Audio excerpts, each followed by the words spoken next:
Olá, muito bom dia para você que está aí acompanhando a programação da Band Paulista. Está começando agora Band Eleições, um programa voltado para discutir e debater sobre as eleições municipais de 2024. Por isso, fique com a gente. Band Eleições está começando.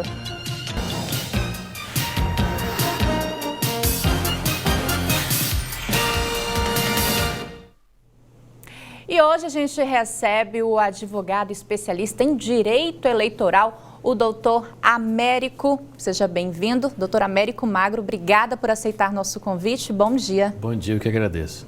Doutor, a gente entrou oficialmente no ano eleitoral, 2024 começou e claro que com ele também começaram aí as eleições. Mas ainda é muito cedo para a gente falar de candidatura. Por isso que eu queria que o senhor explicasse para a gente o que pode e o que não pode nesse momento.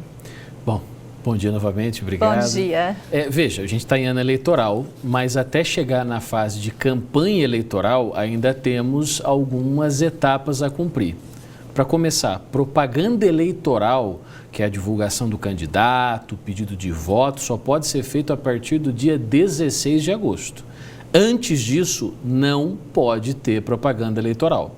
O candidato, ou pré-candidato, ou autor, ou apoiador que faz propaganda, presencialmente ou digitalmente, antes dessa data, está cometendo um ilícito eleitoral, que é a propaganda antecipada, que vai sujeitar essa pessoa a uma multa de 5 a 25 mil reais ou o valor da propaganda se for mais alto. Então, uma penalidade um tanto quanto salgada. Então, antes do dia 16, nós vamos ter aí várias fases do processo eleitoral. Tivemos a janela partidária, vamos ter depois, a partir do dia 20 de julho a 5 de agosto, as convenções.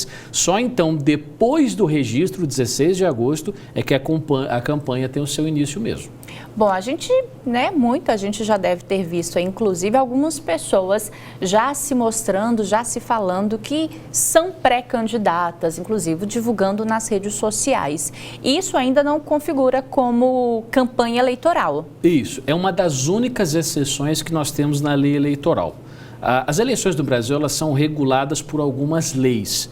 Nós temos o Código Eleitoral, a Lei de Inelegibilidades, a própria Constituição e temos a Lei 9504 de 1997, que disciplina alguns aspectos das eleições.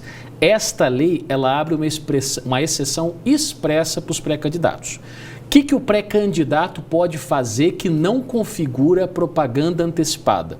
Ele pode divulgar suas qualidades pessoais, ele pode mencionar uma pretensa candidatura, pode debater projetos, apresentar ideias, mas o que ele não pode fazer, e está aí a gravidade, é o pedido explícito de voto. Se ele divulgar as qualidades dele, se ele apresentar projetos e chegar no final e falar vote em mim, ou conto com seu apoio, ou tamo junto, aí ele vai configurar a propaganda. Inclusive o Tamo Junto também entra como crime eleitoral? Pelo contexto, pode.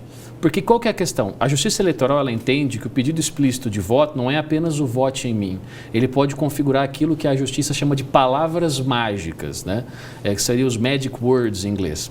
São aquelas expressões que, muito embora não sejam o vote em mim, dão o contexto de pedir o seu voto. Então, pelo contexto daquela divulgação, daquela mensagem, pode sim configurar pedido explícito de voto.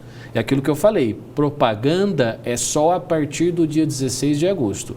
Antes disso, ou é pré-campanha com um aspecto muito limitado, ou na fase das convenções, aquilo que a gente chama de propaganda intrapartidária. A gente não pode colocar a carroça nas frente dos bois. O calendário eleitoral ele tem que ser cumprido. Se for para divulgar a candidatura e pedir voto, tem que esperar até agosto.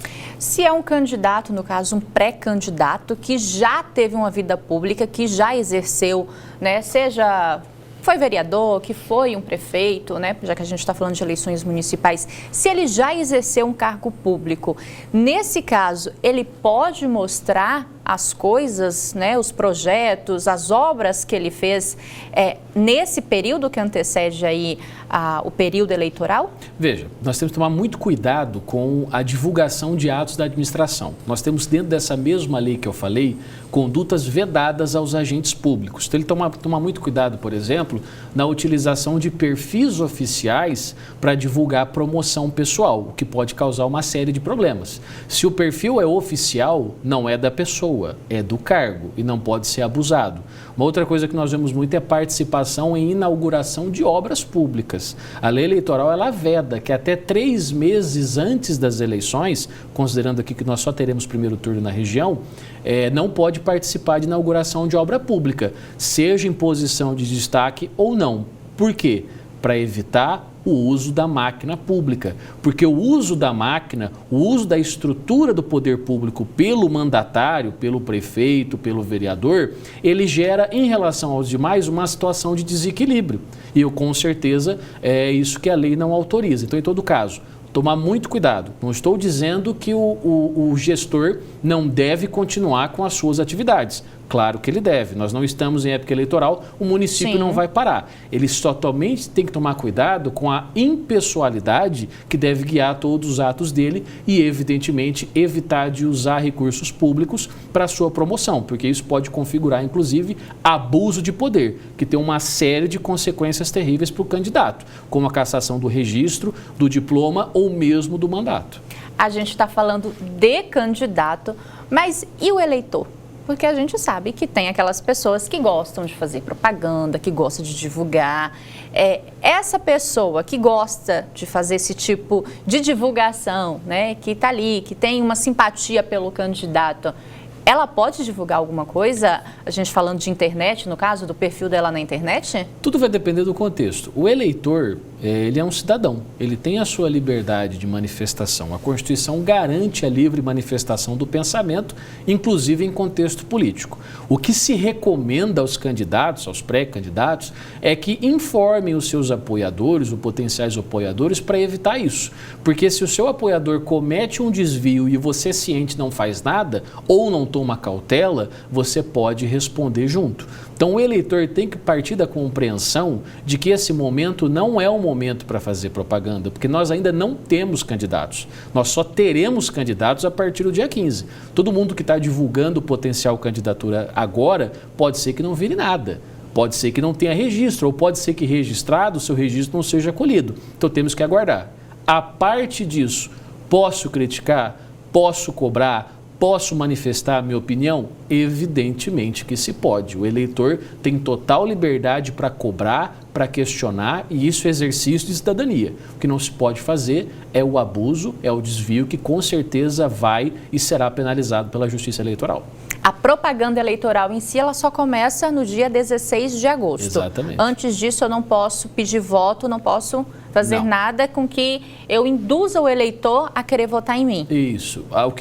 Com as exceções dos pré-candidatos, são aquelas condutas bem limitadas, e aquela propaganda intrapartidária, que é a propaganda que é feita no período das convenções partidárias. As convenções que vão escolher nos partidos, nas federações, quem efetivamente serão os candidatos. A parte dessas duas exceções, não pode fazer propaganda.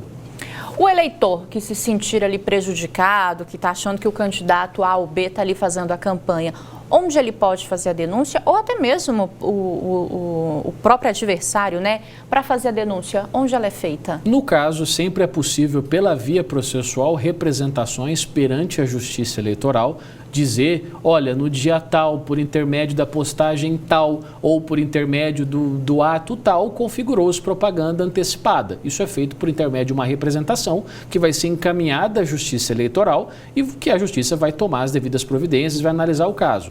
Pode-se encaminhar a notícia, a denúncia disso também ao Ministério Público Eleitoral, e bem como existem aplicativos da Justiça Eleitoral, como por exemplo o Pardal, que é um aplicativo gratuito, por meio do qual o eleitor, ciente de uma violação, pode comunicar isso à Justiça Eleitoral de um modo bastante célere e bastante fácil.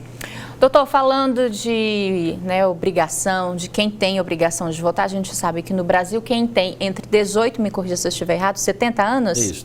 18 e 70 anos é obrigatório votar. Antes disso ou depois disso, a pessoa ela não precisa.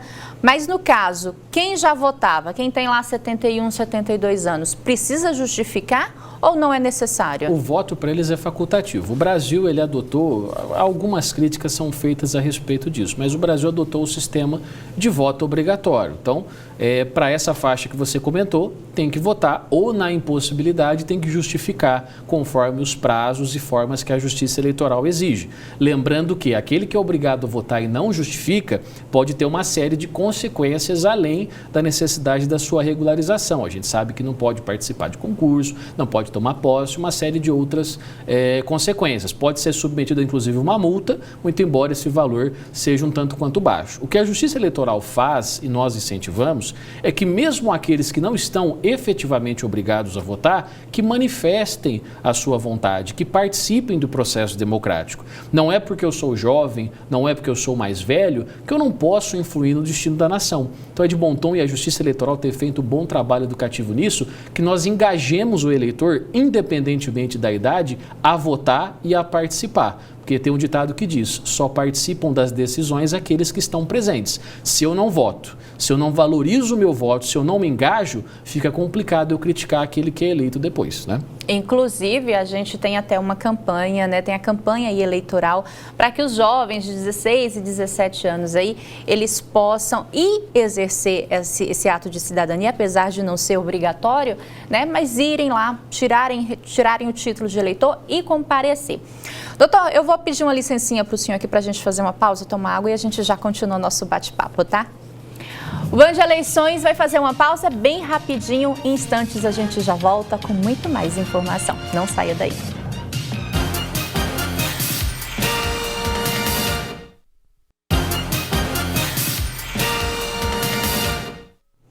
Já estamos de volta com o Band Eleições, hoje recebendo o advogado especialista em direito eleitoral, doutor Américo Magro. Doutor, a gente falou no bloco anterior sobre os direitos, deveres, né? É um assunto que tem aí muito que se discutir. E a gente falando também do público que pode e que deve comparecer às urnas e também aqueles que pode abster do voto. A gente está no mês de abril, mês do autismo, mês de consciência, uma data inclusive reconhecida pela ONU. O autista, ele tem o direito de votar? Ele pode votar? Aquele autista que precisa de um acompanhamento, que a gente sabe que tem grau mais leve, grau mais elevado, ele pode comparecer às urnas? Sim, na verdade a gente tem privilegiado que as pessoas com alguma condição ou com alguma deficiência também possam participar do processo democrático. É até bom porque é necessário que a gente tenha uma pluralidade de visões e de vontades. Então o autista, ele pode participar, inclusive abre-se uma exceção, ele pode ser acompanhado à cabine de votação para uma pessoa que possa auxiliá-lo a votar. É uma exceção porque, por regra, quem está na cabine é só o eleitor para evitar que ele possa ser manipulado. Mas, além da questão do autista, toda pessoa com alguma condição ou deficiência tem a garantia de que a sessão de votação seja adaptada para as suas condições, sejam elas visuais, motoras ou físicas em geral. E mesmo quem precisa de um acompanhamento, quem precisa de um acompanhante, precisa explicar, precisa justificar isso ou não tem essa necessidade? É de bom tom que se explique até para não causar nenhum problema no momento da votação, desde que isso não cause nenhum constrangimento à pessoa, né? Nós temos que adaptar a sessão a atender todos os eleitores, independentemente da sua condição. Mas para evitar qualquer problema, é de bom tom, muito embora o mesário e toda a equipe que acompanha a votação esteja devidamente treinada para recebê-los.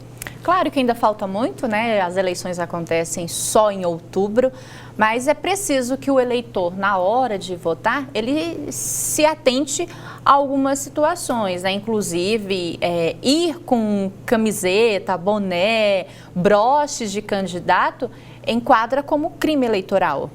O que ele pode fazer que a lei autoriza? Ele pode ir com a manifestação silenciosa do eleitor.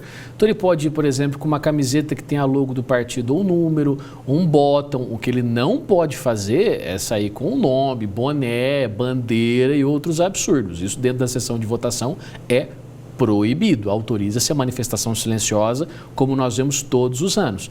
Mesmo porque brindes como boné, camiseta e etc. são proibidos ao eleitor. O eleitor não pode receber qualquer vantagem ou facilidade para votar, seja ela em dinheiro, seja ela em bem, em combustível, qualquer coisa, porque isso pode configurar compra de votos, que é crime eleitoral e sujeita a quem o pratica a reclusão de até 4 anos. Falando de crime eleitoral, a gente sabe que é um assunto extenso, mas a gente vai tentar aqui, nesses minutos restantes, falar um pouquinho sobre essa questão do que enquadra como crime eleitoral. O candidato que for pego aí prometendo antes do período eleitoral, isso se enquadra como crime, ele está sujeito ali à penalidade. Sim, é qualificado no Código Eleitoral. A gente chama de captação ilícita de sufrágio, vulgo compra de votos, que é prometer uma vantagem para alguém, seja ela um dinheiro, tanque de combustível, gás, cesta básica, para votar em alguém ou deixar de votar. O crime ele acontece independentemente do eleitor receber ou aceitar aquela vantagem. Aquele que promete, que oferece ou exige, comete o crime. Esse é um dos. Nós temos vários crimes no Código Eleitoral e na legislação eleitoral em geral. Se me permitir falar. Por exemplo, no dia da eleição. No dia da eleição não pode ter propaganda. Então, por exemplo, não pode ter boca de urna, não pode ter aquele derrame de santinhos que todo santo ano se vê o comportamento extremamente prejudicial, não somente à eleição, mas ao meio ambiente, jogar aqueles montes de santinhos na sessão de votação. Isso constitui crime, crime inclusive sujeito à detenção. Eu não posso, por exemplo, também transporte irregular de eleitores. Vai lá o candidato X, aluga uma van e sai pegando uma série de eleitores por todos os bairros. E a gente sabe que isso acontece e muito, principalmente em cidades menores, né? O pessoal que mora na zona rural tem muito disso. Sim, e um crime, inclusive, que tem uma penalidade bastante alta, de 4 a 6 anos de reclusão. Quem que eu posso levar no dia da votação? A minha família, amigos, o sistema público de transporte. Agora, sair coletando os eleitores, isso constitui crime. Também temos ainda outros tipos de crimes tradicionais que a gente, infelizmente, vai ver muito esse ano, como em todos os outros. O crime de injúria, difamação e calúnia eleitoral contra outros candidatos ou contra pessoas em geral. A publicação de desinformação, de fake news, sobretudo nas redes sociais, também constitui crime sujeito à detenção. A própria falsidade ideológica eleitoral, por exemplo, o candidato que, para disfarçar um caixa 2 na época de prestar contas, junta um documento falso ou emite receita, ou aquele candidato que não registrou-se no partido a tempo e falsifica a ficha de votação para aparecer isso, pode ser sujeitado também à reclusão de até 5 anos se o documento for público ou de até 3 anos se o documento for particular. Então, descumprir a legislação eleitoral, além de causar penalidades como multa, pode, se configurado o crime, sujeitar, no caso da reclusão, à prisão em regime aberto, fechado ou semiaberto. Você falou sobre as penalidades, né, para os candidatos que tentam comprar voto. E o eleitor que recebeu o benefício, tem alguma penalidade para ele? Evidente que o eleitor não pode participar do crime, né? O voto, ele é livre, ele é secreto. Mas a partir do momento que eu solicito uma vantagem, eu também posso estar sujeito à responsabilização. Agora, aquele que me ofereceu, eu posso evidentemente denunciá-lo. Agora, se eu aceito ou participo, eu não posso, como diz no direito, me beneficiar da própria torpeza. Eu não sou inocente. Eu estou permitindo a prática do crime, portanto, eu também posso ser responsabilizado conforme o contexto daquela conduta.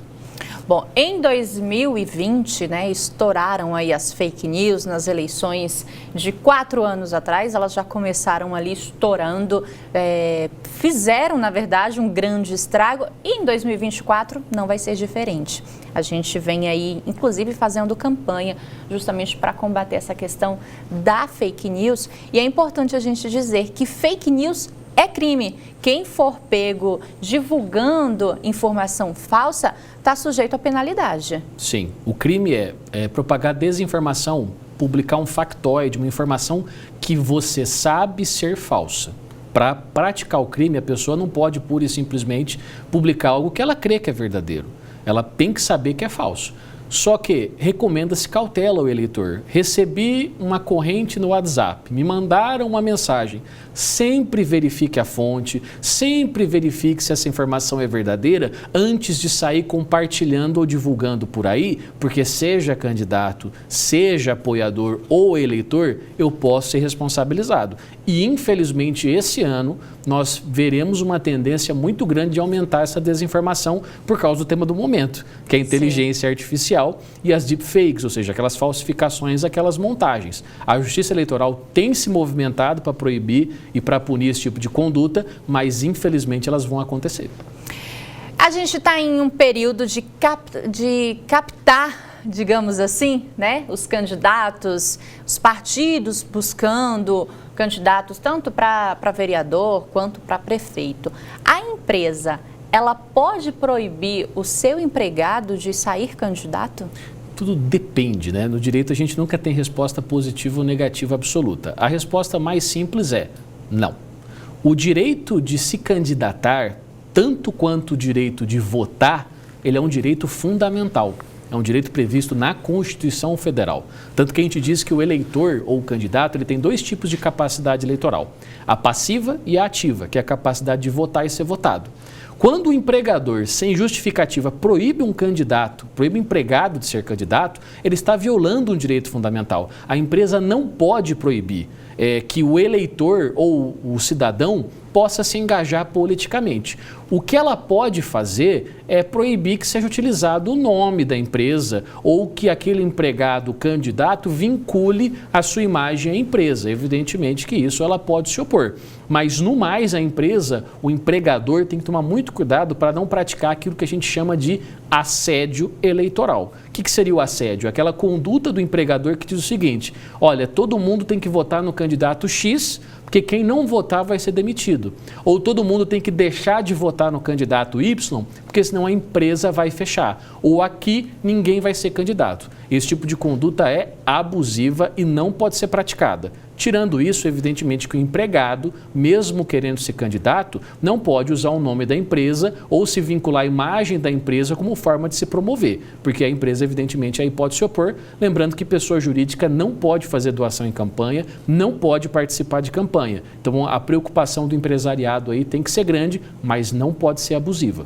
No caso, o candidato, o empregado que sai candidato durante o período eleitoral, a empresa pode parar de pagar o salário daquele empregado? Ele pode pedir uma licença, que isso não vai implicar em rescisão do contrato de trabalho, em suspensão. Evidentemente que no período de campanha, sobretudo na iniciativa privada, não há necessidade de ter uma suspensão total, desde que ele converse isso com a empresa. Agora, caso diferente, nós teremos no serviço público. No serviço público, nós temos que nos lembrar que quem é servidor público tem que observar os prazos de desincompatibilização, que vai variar aí de 3 meses a 6 meses a 4 meses em alguns casos. Quem é servidor tem que observar por que se exige isso, que ele se afaste dos seus cargos sem prejuízo da remuneração, para evitar que a máquina pública seja utilizada. Então, para os empregados na iniciativa privada, recomenda-se que comunique o empregador, verifique a possibilidade de licença, verifique como se dá a legislação trabalhista e a convenção que o guia, e no serviço público recomenda-se ao empregado ou servidor que vá disputar um cargo que observe o prazo de desincompatibilização que lhe é aplicável. Para a gente encerrar rapidamente, doutor, o empregado não pode ser demitido? Não. Não pode? Não. Então, tá bom. A não ser que isso implique, evidentemente, como eu havia dito, o depende. Não usar o nome da empresa, não realizar propaganda dentro da empresa se isso não for autorizado ou for um lugar que é aberto ao público. Afora isso, não posso obstar a capacidade dele de se candidatar. Doutor, muito obrigada pela participação do senhor aqui comigo hoje pela manhã. Infelizmente, a gente não consegue mais falar sobre, muita coisa ainda para ser discutida, mas quem sabe uma próxima. Obrigada, um bom dia, viu? Eu que agradeço, bom dia. Para você que ficou acompanhando a gente aqui no Band Eleições, obrigada pela sua companhia. Um ótimo dia para você também. Até o nosso próximo encontro. Tchau.